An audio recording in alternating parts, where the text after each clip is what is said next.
What's up, guys? How y'all doing today? Well, baby, if you are Sean Diddy Combs, Ariel Mitchell is looking at you saying, baby, you're not suing me for 50 million. Your reputation has been ruined and will be continued to be ruined. On top of that, Tyson Beckford, yes, Tyson Beckford is letting us know that he could have been the superhero we didn't know we needed back in the 90s because he was about to take Diddy off this earth. And baby, that was a canon moment.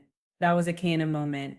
Let's get into this. Okay, first of all, let's talk about Diddy. The way Diddy is out here suing people, I think Diddy feels like he's going to get all his lawyers' fees back by suing everybody. I'm sure he's looking for a way to sue the federal government. It will not work. Get this. Okay, Diddy's lawyer. Listen, Diddy is suing $50 million. He's suing 50 for $50 million, saying that a lawyer suing him for alleged freak-offs ruined his reputation. Now, can I just say this and it needs to be said? If there's any kiddies or old people or grannies in the room, please have them cover your ears and go outside. How can a man that admitted that he would dress up in a burqa from the face up and booty butt, booty butt, booty butt, naked from the face down, dress up as a burqa, sit in the corner diddling himself while he had trains ran on whatever woman he tricked into thinking was his girlfriend. And in the middle of that, he would make them stop, hold positions for hours while he diddled, make them stop, usually lay hands on and feet on and say, I I need to talk to you a second because you need to exert your control and show your masculine. I guess there's nothing more masculine than hiding in the corner under a burqa naked. Do. Okay, fine. And then drag the woman into the room. Sometimes laying hands and feet on her, then proceed to take the sloppy seconds, if you will. And then when that was over, oh, but before he took the sloppy seconds, he would grab whatever was, make the woman grab what was ever inside the liquids that the Smex worker left, and rub it on his Diddy's chesticle. Again, I have to stop now before I get my whole channel demonetized. But I think what I am trying to say is, I think what I'm trying to say is, did he there? What reputation is what I'm trying to say? But let's get into this. All right, because Ariel Mitchell said, Diddy, you couldn't try this with Dan Coleman's. You better get out of my face. Let's get this. All right.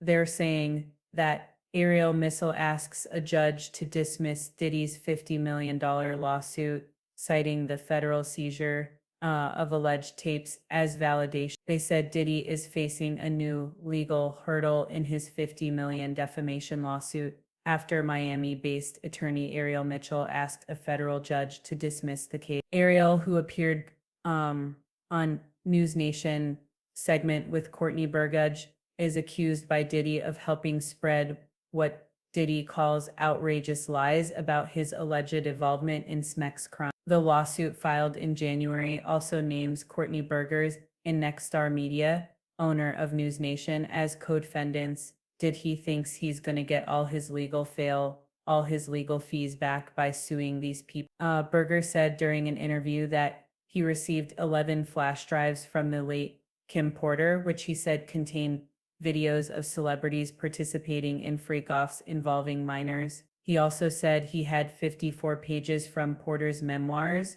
which Porter's kids said were fake. Now, I do want to point out that even though the kids said, but seriously, is anybody going to ask, how are you suing for Kim's diary, intellectual property, when you're saying it doesn't exist? Then you're saying it wasn't really a book. It might have been. Anyway, we'll get to the bottom of this. Okay.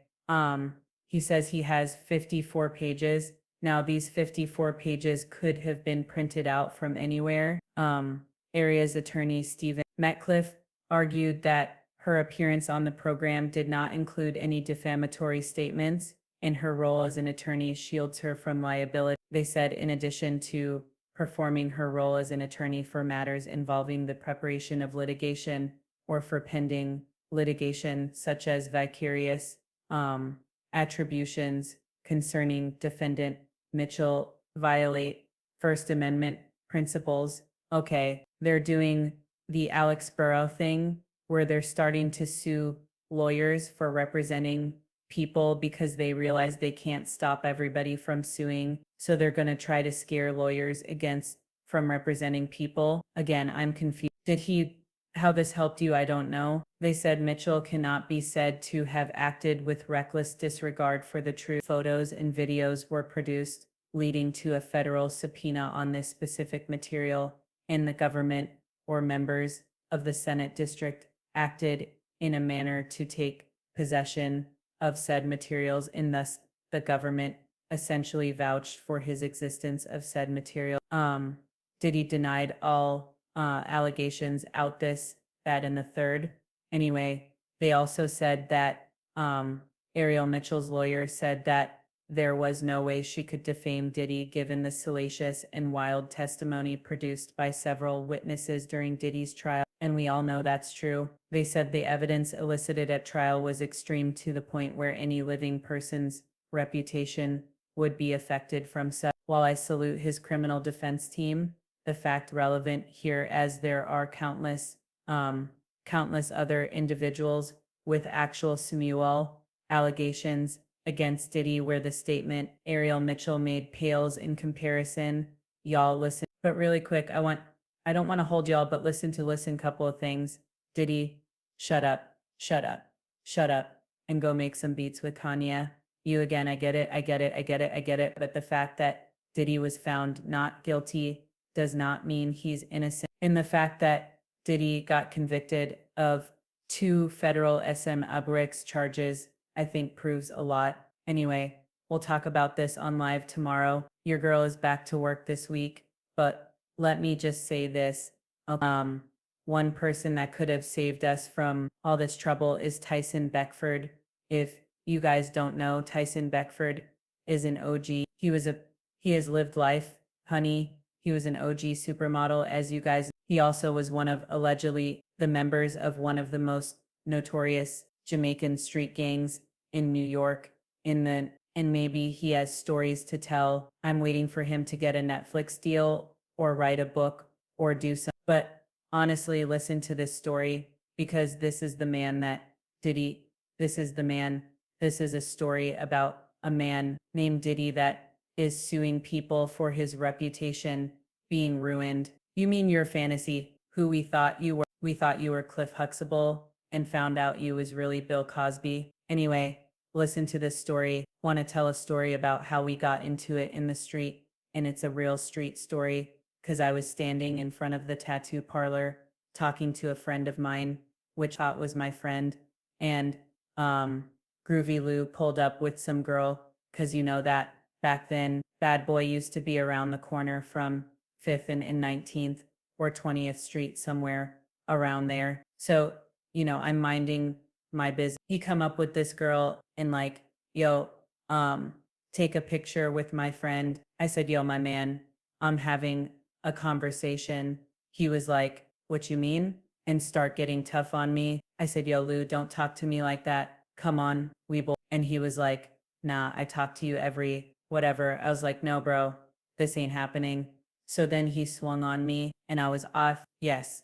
And I went back like this. I said, I looked at my friend. Oh no, he did. So we got to fighting and I got to beating the brakes off that man. And then NYPD officer came by on a motorcycle and we stopped. If you look, I got a slice right here. So that's why I got that. I got 6 stitches in the top of my head because I ran him into the wall. And then my head also hit the wall. So blood's coming down my face. I have a wife beater, a tank top for those who don't know. So I put it on there, you know, the bleeding, you know, stop the bleeding. And the cop says, what's going on? We both were like, Dad, nothing. So he left. And then I went to go after Lou again. Lou ran around the corner. We didn't know where he went. He went upstairs, the bad boy, and brought down Puff and some other goons, maybe about 5, 6 people. So my homeboy Wes, which we're not friends anymore, He dipped on me. So they start coming at me. Puff start talking junk or whatever. And I'm backing up. I'm like, yo, my man, I don't want this. Y'all don't want this. So my Land Cruiser was on, I think was on 6th Avenue or something. This was before 9/11, Mossberg in the back, which trust me, I know. I know why I needed it. So I went to the back, opened the Land Cruiser, cocked it. I said, look, I only got 5 in here. Puff, you gonna get it first. And big man, you gonna get it first. The rest of y'all, I'm gonna shower you with it. So that was, the gist of the whole story. Then Puff went and called my manager and he was like, yo ma, yo ma, yo boy. She said, yo, he's Jamaican. Leave him alone. He will done you.